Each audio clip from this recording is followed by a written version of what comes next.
Tinatrabaho na raw ng Consular Corps of the Philippines ang pagbabalik sa mga benepisyong nakukuha ng honorary consuls. Kasunod yan ang umano'y pagtanggal sa kanilang perks dahil sa citizenship issue ng isa sa kanila. Ang detalye sa Agenda Weekend Report ni Paulo Barcelon. Tuloy-tuloy na ang pakikipag-usap ng Consular Corps sa Pilipinas para agad na maibalik ang perks ng ilang honorary consuls na inalis umano sa kanila. Ayon kay Consular Corps of the Philippines Dean Agnes Huibonhua, nakikipag-usap na sila sa New NAIA Infra Corporation ni ultrabilyonaryo Ramon Ang para maayos ang pagbabalik ng airport passes na ginagamit ng honorary consuls para sa kanilang consular duties. There has been many cases in the airport that has been happening, like people bring in, they're able to bring out drugs, drugs. They're able to bring out some mga people, mga children and all of that.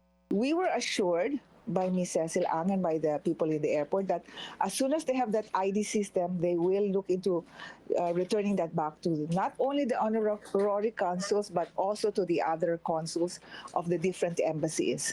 Dagdag pa ni Huibonhua, nakikipag-usap na rin umano sila sa mga otoridad para agad na maisaayos ang pagbabalik ng diplomatic plates sa honorary consuls.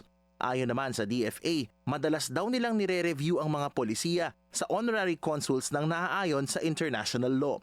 Ipinauubaya na rin nila sa NNIC ang magiging polisiya sa ID cards ng mga ONCONs.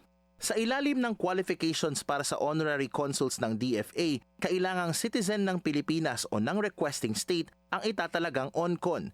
Bagay na ngayon ay masusing sinisilip dahil sa kaso ng honorary consul to Laos at mining tycoon na si Joseph C., na nasa kustodiya pa rin ngayon ng Bureau of Immigration.